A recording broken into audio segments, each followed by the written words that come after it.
साहेब, आता तुमच्या चॅनलवर मी न्यूज पाहिली होती.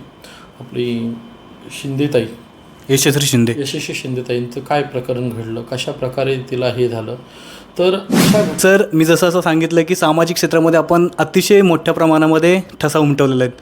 ही समाजसेवेची भावना तुमच्यामध्ये आली कशी, म्हणजे याची सुरुवात कशी झाली, मला तिथून ऐकायला आवडेल. आता पनवेल मतदारसंघ असेल किंवा आपलं उरण आणि बेलापूर या तिन्ही मतदारसंघामध्ये कुठल्याही सामाजिक कार्य असू द्या, नवरात्र उत्सव असू द्या, गणेशोत्सव असू द्या किंवा क्रिकेटचे टुर्नामेंट असू द्या, प्रत्येक संघामध्ये म्हणा की प्रत्येक ठिकाणी तुमचं नाव दिसतं. ही मुळात भावना म्हणजे समाज दान देण्याची भावना कशी काय तुमच्यामध्ये आली? साहेब बघा, तेजस कुठल्या पक्षात आहे, का आहे. तेजस एक आगरी कोली कराडी समाजाचा सुपुत्र म्हणून मी या निवडणुकीला सामोरे जाणार आहे.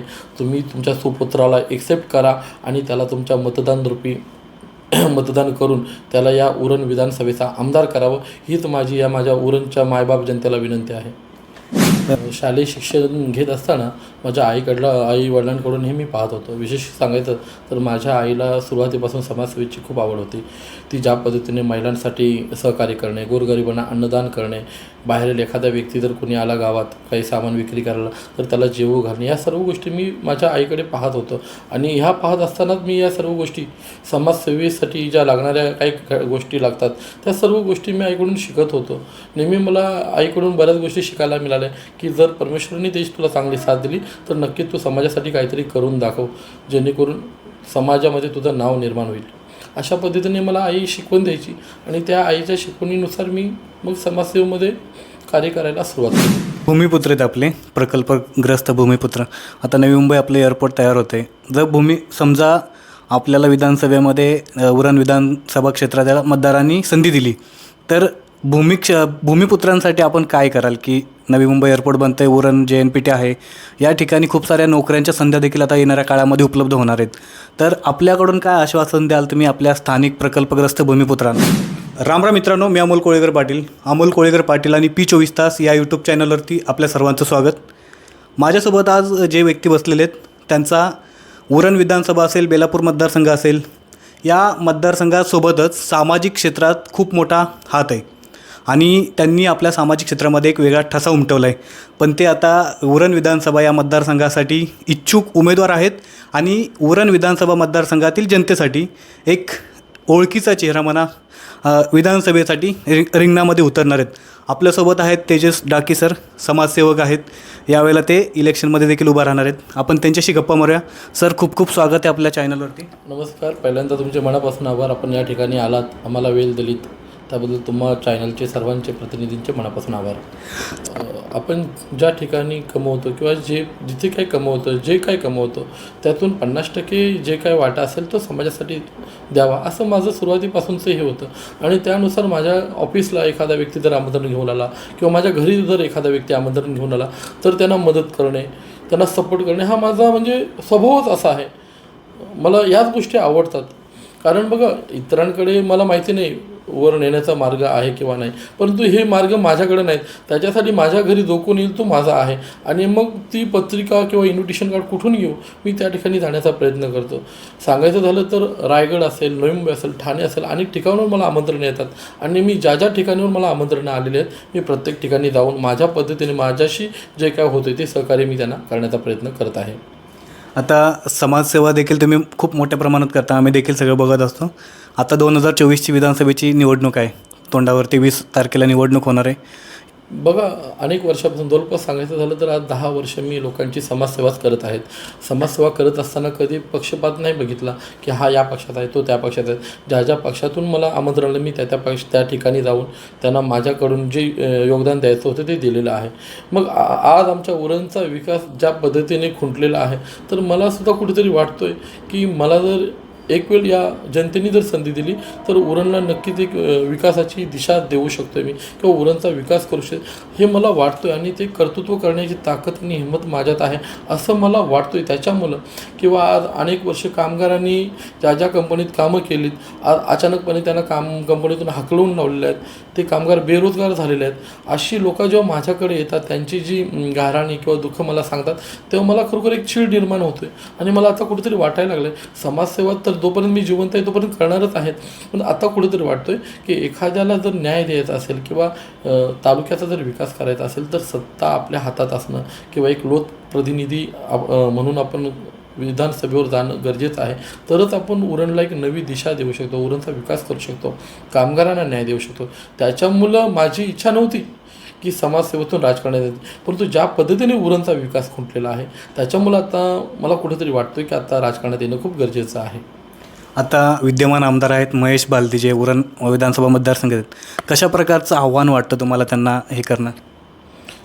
सांगायचं झालं तर बघा, मी त्यांच्यासोबतही काम केलेलं आहे. त्यांची काम करण्याची पद्धत, ज्या पद्धतीने ते काम करतात किंवा लोकांमध्ये त्यांचा सहभाग असतो याची मला पूर्णपणे जाणीव आहे. आणि आता जे मी उमेदवारीसाठी फॉर्म भरणार आहे तर माझ्यासाठी फक्त एकच बलाढ्य उमेदवार असणार आहेत, महेश बालदी साहेब. मला त्यांनाच झुंज द्यायची आहे. जर लोकांनी जर ठरवलं की यावेळी तेजस डाकींना सपोर्ट केला तर हे मला मनोहर शेठ भोईरांचं माझ्यासमोर मला हे चॅलेंज वाटतच नाही. माझी जी लढाई आहे ती महेश बालदी साहेबांसोबतच असणार आहेत. तर बघूया, मी कधीही समाजसेवा करताना पक्षपात नाही बघितला. तर मला वाटतोय की आगरी कोली कराडी समाज बांधव यावेळी मतदान करताना सुद्धा, जसं मी कधी पक्ष नाही बघितला, यावेळी ती लोकंसुद्धा या मतदान करताना पक्ष बघणार नाहीत आणि एक आपल्या समाजाचा मुलगा म्हणून ती मला निवडून देतील असा मला विश्वास आहे. आत्ता उल्लेख झाला मनोहर शेठ भोईर यांचा. आजचीच बातमी, कदाचित तुम्हालाही माहिती असेल, की मनोहर शेठ भोईर यांना पाठीमागच्या एका गुन्ह्यामध्ये आज अटक झालेली आहे. त्याच्याबद्दल तुम्ही काय सांगाल? बघा, काय एखादा जर पाठीमागचा गुन्हा असेल आणि काय आहे त्यात, हे तर समजा न्यायालयीन गोष्ट आहे, त्याच्यावर बोलणं योग्य नाही. परंतु एखादा जर कुठली केस असो, मग ते आपण आंदोलनासारखे असो किंवा मोर्चा काढला आणि कोर्टामध्ये जर आपण हजर राहिलो नाही तर ती कोर्टाची अवहेलना केली तर नॉर्मल या गोष्टी घडत असतात. मग याला राजकीय स्टंट करणं किंवा एखाद्या व्यक्तीला दोष देणं हे मला योग्य नाही वाटत. कारण मी सर्व धर्म समभाव बाळगणारा किंवा समजणारा माणूस आहे. उगाच एखाद्याला अटक झाली म्हणून महेश बालदींना दोष देणं, तर मी महेश बालदी साहेबांनासुद्धा जवळून पाहिलेलं आहे, त्यांच्यासोबतही काम केलेलं आहे, मनोहर शेठ भोईर साहेबांसोबत काम केलं आहे. बालदी साहेब एवढ्या खालच्या थराला जाऊन राजकारण केलं नाहीत. एखाद्याला अटक करणं, एवढ्या खालच्या थराला जाऊन बालदीसाहेब हे काम करणार नाहीत याची मला गॅरंटी आहे. परंतु लोकांना काय करायचं असतं, राजकारण फक्त पेटवायचं असतो, एक नको ते आग लावायची असतोय, त्याच्यामुळं आता राजकीय स्टंट होतात. आता माझ्यावरसुद्धा एखादा गुन्हा असेल आणि मी जर वेळेवर हजर कोर्टात राहिलो नाही, मलासुद्धा अटक होऊ शकतो. या न्यायालयीन गोष्टी आहेत, त्याचा राजकारणाशी संबंध लावणं हे एकदम अयोग्य आहे. आता म्हणजे उरण विधानसभा क्षेत्र असेल, कुठल्या मुद्द्यांना घेऊन आपण राजकारणामध्ये उतरतात, म्हणजे कुठले मुद्दे आपण सोडवणार उरण विधानसभा मतदारसंघातले? साहेब, आता तुमच्या चॅनलवर मी न्यूज पाहिली होती, आपली शिंदेताई, यशस्वी शिंदेताईंचं काय प्रकरण घडलं, कशा प्रकारे तिला हे झालं. तर अशा घटना घडू नयेत. उरणमध्ये एक काय बोलतात CCTV कॅमेरे फुटेज, जेणेकरून एखादा घटना किंवा गुन्हा घडत असेल तर त्याच्यावर पोलिसांची नजर राहील. उरणचे रस्त्यांचं विकास करणं गरजेचं आहे.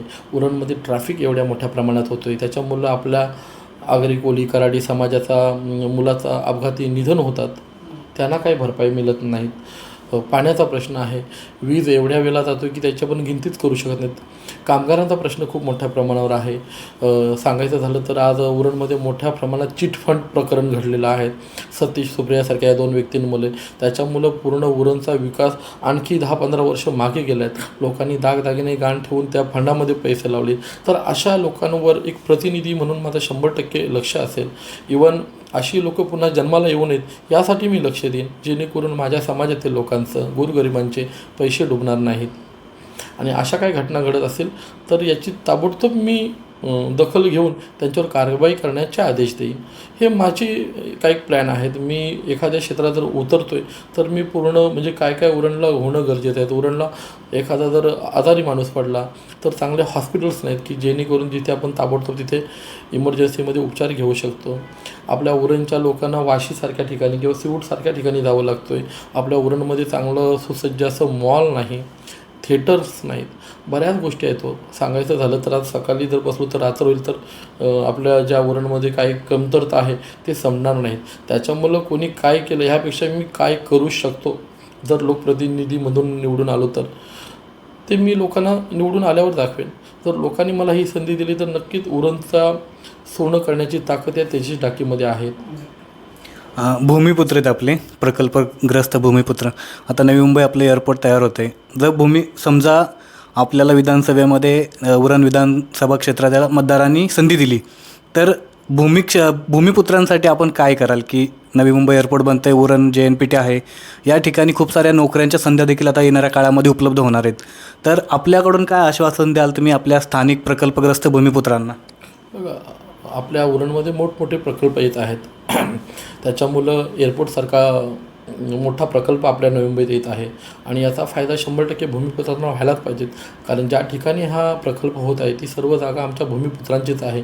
मी जर लोकप्रतिनिधी झालो तर नक्की तिथे नोकऱ्या असतील किंवा तिथे स्टॉल्स लागतील किंवा वाहतुकीसाठी असेल, रिक्षा असेल, टॅक्सी असतील, सिक्युरिटीचे असतील, क्लिनिंगची कामं असतील, हे 100% सर्व कामं मी माझ्या भूमिपुत्रांनाच देण्याचा प्रयत्न करेन.